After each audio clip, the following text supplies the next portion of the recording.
What is going on, YouTube? Welcome back to my channel, you guys. I'm excited. Today we are going to be talking about Friday the 13th Part 2. Picking up from where Friday the 13th Part 1. This is a direct sequel to Friday the 13th Part 1. So today, you guys, we're going to be talking about Friday the 13th. We're going to be talking about all things Jason Voorhees. Just a quick recap from my Friday the 13th Part 1 review, you guys. I did not spoil who the killer was in that film because most people who are outside of the Friday the 13th fandom don't know that Jason Voorhees is not the killer in every single film in this franchise. He is for most, but the first film starts with his mother, Pamela Voorhees, in 1957 within the Friday the 13th, timeline. Jason Voorhees apparently drowned, and Pamela Voorhees went mad, killed two of the camp counselors who she felt were responsible because they were off having sex. So she killed them. She went on her rampage. She gets killed in the climax of the film by Alice, who is the final girl from the first film, who comes back in this film, played by Adrienne King. So, we're going to talk full spoilers. It's not going to be exact play-by-play. I'm going to try to keep this video a little bit shorter than most videos. Basically, Alice comes 2 months after the events of the first film. Alice is still living near Camp Crystal Lake. She has PTSD. She's suffering from that PTSD. She's trying to overcome her pain and her trauma. So, what basically happens with all of that is that she is trying to overcome it. She gets killed by Jason like 5 minutes, 10 minutes into this film. He places Mrs. Voorhees' severed head, who she killed in the first film, in her refrigerator. She sees the severed head. She screams. She's terrified. She gets killed. That's exactly what happens. So, it does a 5-year time jump. And I'll talk about this later when I talk about things, the 5-year time jump and the continuity, about things that I like and don't like. I'll talk about that later when I get to that portion of the video. So, 5 years go by, and a new group of camp counselors return on not the exact site of the first film, Camp Crystal Lake, but it's like on the shores of Camp Crystal Lake, which is pretty close to, where all the murders and stuff from the first film took place. So we meet some of our camp counselors. I don't remember all their names, but the two biggest ones who are like our big protagonists of this film is Paul Holt and Jenny Field. Paul and Jenny are boyfriend and girlfriend. Paul reopens, he basically opens some kind of like seminar, some training seminar for camp counselors, because he takes camp counseling serious. He wants to see it improve. He wants to see, people be better camp counselors to kids and have better responsibilities, all those things. So that night around the campfire, we meet some of our camp counselors, and as they're sitting around the campfire, Paul tells a story of Jason Voorhees and Pamela Voorhees, and this kind of visibly upsets some of the camp counselors, and they're basically trying to scare the camp counselors because him and another camp counselor, Ted, are kind of like working in tandem with this scary story. So as Paul is telling the story and freaking everybody else out, at the end of the story, Ted is wearing like a mask. It's like a jump scare. He jumps and he scares the other camp counselors. And so Jenny and some of the other camp counselors are kind of terrified. Now they're like, what if this is real? We're near Camp Crystal Lake. We're in the woods. Like, we're away from civilization. Like, if something like this really happened, something could happen to us. So Paul assures them it's just an urban legend, that it didn't really happen, that none of it is true. So I think we kind of fast forward to the next day, and that day, Paul basically gives the camp counselors one last night to go out on the town and do something. So some of the camp counselors, spoiler alert, some of the camp counselors stay behind. The ones that stay behind get killed by Jason one by one, basically. Except for there's one couple, they get killed together. They are having sex, and Paul impales them through the bed. That's the only two to get killed together. Then, so as half of the camp counselors who went into town with Paul and Jenny go out to town and drink and have a night out in the town, have a good time, a majority of them stay in town. Some of them got drunk and they don't want to go back into town and drive and all that. So there's 6 stayed behind. I think it's 6 that stayed behind, and maybe there's 6 who stay behind at the camp, get killed by Jason. And I think there's maybe 6 who went into town. The other half, I don't remember the number exactly, they stay there. So Paul and Jenny go back and find the camp in disarray. All hell is broken loose. Things is not normal. I think the phone line was cut. So basically, Ginny comes face to face with Jason. She doesn't know it's Jason at the time, and neither do we, the audience, unless you've seen the film before. So she comes face to face with Jason. Jason's getting ready to kill her. Paul comes to her rescue, and he basically has a skirmish with Jason, and he gets like knocked unconscious. So Ginny has to take off and run from Jason. She makes her way to Jason's shack, which we had seen earlier in the film. There was a police officer who saw Jason running in the woods, chased him down, found the shack, went inside to investigate. He got killed from behind by Jason. So Ginny finds the shack. In the shack, she sees the severed head of Mrs. Voorhees, Mrs. Voorhees' sweater. There's candles. Like it's an altar built to Mrs. Voorhees, and we see Alice's body. We see, I think maybe the police officer's body. I don't remember exactly. And then we see one of the other female camp counselors' bodies is there, dead, deceased. So Ginny puts two and two together and realizes that Jason Voorhees is the killer. This is something that she was worried about earlier in the film. She made the argument, well, what if Jason really is alive? What if he really did witness the death of his mother and lived in the wilderness all these years? He would have no sense of right and wrong and all of that. And you guys, this is done a lot better in Friday the 13th, the reboot 2009, where we actually see a young Jason Voorhees witnessing the death of his mother. So it kind of makes sense. It makes more sense there. Here, it doesn't make much sense. So, so Jason actually we see a shot of the window. Jason's like running up behind the window, about to get at Alice, about to get at Ginny, try to kill Ginny. She sees him at the last minute, barricades herself inside the shack. So Jason uses his pickaxe to try to break down the door. So while Jason is doing this, she's putting on Mrs. Voorhees' severed head, putting on her sweater. And the film kind of plays on the fact that Ginny is a psychology major, so she's going to try to use some reverse psychology to trick Jason. So it kind of works. She pretends to be Mrs. Voorhees. She gets Jason to calm down, put his weapon down, lower his defenses, and it works for most of the time until Jason bends down and actually sees Mrs. Voorhees' severed head.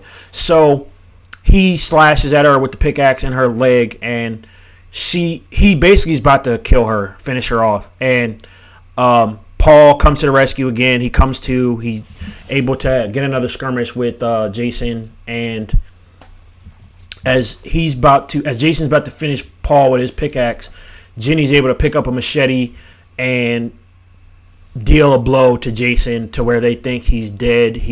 She drives the machete like into his shoulder blade, like close to his neck, so he's done. He's down. They take a glimpse at Jason, his face under the mask, the burlap sack mask, and we don't see his face at this point in time, but they are clearly disturbed by whatever they saw. So they make it back to one of the cabins near the camp where they were staying at, and a couple minutes go by, and they hear rumbling at the door, and they think that it's Jason again. They're going to have to fight their way out of it, take Jason out again. And they just kind of resign themselves to that fate that they're just going to probably go down fighting or whatever. But they open the door, and it actually is there was a female camp counselor earlier in the film who had a dog that went missing. I can't remember the dog's name. But so it's the dog. It's like a happy reunion. And then we get this shot of Ginny just standing in front of the window. It's just the camera is fixated on this window. We could tell something's about to happen. If you've seen the first film, if you've seen the third film, spoiler alert, they all have dream sequence endings. Or fake out endings, whatever you want to call them. So Jason jumps through the window, pulls Ginny through the window, basically assaults Ginny, and then she wakes up the next morning and she's being loaded on a stretcher. So Paul and the dog are nowhere to be found. She's calling out for Paul. She's calling Paul's name. He's not answering. He's nowhere to be found. So the last shot of this film we get is of Mrs. Voorhees' severed head in Jason's shack. Jason's body is nowhere to be found. Paul's body is nowhere to be found. So this film ends with the implications that Jason Voorhees is still alive. And spoiler alert, Friday the 13th Part 3, he comes back. So I'll give you my ranking on what I think about the film. I think this is a really good film based on my 5-tier rank system. This is not an awesome film in my opinion. There's too many discrepancies and things I don't like. Some of the continuity it gets jumbled a little bit. So I'll talk about things I don't like first. Number one, the look of Jason. I think this is one of the worst looks of Jason in all of Friday the 13th. I don't like the burlap sack hillbilly version of Jason. It's goofy. It's not intimidating as later films. Yes, he's bigger than the camp counselors, but it's a goofy look. And as a person in the audience watching this film, it doesn't scare me much at all. So I don't like that. The overalls and the way he's dressed, like none of that. None of it works. Number 2, the situation with Alice. For them to bring back Adrienne King as Alice and kill her off 5 to 10 minutes into the film, I think is atrocious. I don't like it. It makes no sense to me. And there's rumors out there. Maybe somebody can confirm it to me in the comment section below. If you know, let me know. There's 2 rumors I've heard. And one I know is like kind of confirmed. One rumor, like I said, this confirmed, is that Adrienne King had a stalker after the events, real life, after the events of Friday the 13th, portraying Alice. So one of the rumors out there is that she was too afraid to really come back and, portray Alice and have those scenes with the killer in this film, with Jason. That's one rumor I've heard. And I think this one is a lot more likely, and it makes a lot more sense because of the fact that she really did have a stalker in real life. The second theory or rumor, and it seemed a little bit less plausible, is that Adrienne King asked for more money and there was like a pay dispute for her to come back and play Alice, which kind of doesn't make sense because if she felt insulted as an actress and not getting the wage she wanted, why would she come back and just do a 10-minute like cameo type role? It doesn't make much sense. Or maybe, I don't know, maybe she got paid the same amount from the first film and just did her 10-minute shoots and that was it. I don't know, but I think the first rumor, that the stalker thing, because like I said, I know that really happened, so that one seems like that would make more sense, and then to give Alice PTSD in this film, maybe that did come from somewhere. So I really like I don't like what they did with Alice there, but I do like the PTSD thing and all that. And what was my the ambiguous / dream sequence ending? I don't like these first, and I don't remember about Friday the 13th Part 4. You guys can let me know in the comment section below if Part 4 has a dream sequence ending or not. I don't remember if it does. I don't think so. If I had to give you a guess, my guess would be no. I don't remember it being a dream sequence ending. But Friday the 13th 1, 2, and 3 had those dream sequence endings that I don't like. I mean, they're cool if you're going to do an anthology series, or they're cool if you're not going to make a sequel. But the ambiguous ending, Part 3 kind of confirms that the thing with Jason pulling Jenny through the window and the dog, none of that happened because the dog, we don't know what happened to the dog. We kind of don't know what happened to Paul because Paul's fate is left ambiguous. And the only reason we do have a definitive ending for Paul is because the director of this film did a review some years later and said that he wrote it, that Paul's fate was ambiguous, but that Paul got killed by Jason. When did that happen? When they had the first skirmish, did he die? When they had the second skirmish, did Paul die before Jenny was able to drive the machete into Jason's shoulder? Did the dream sequence happen, but it was Paul that got dragged through the window?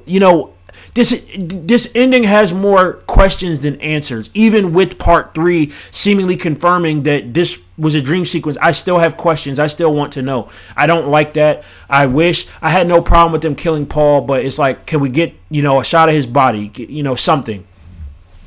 Things I do like about this film. The good outweighs the bad.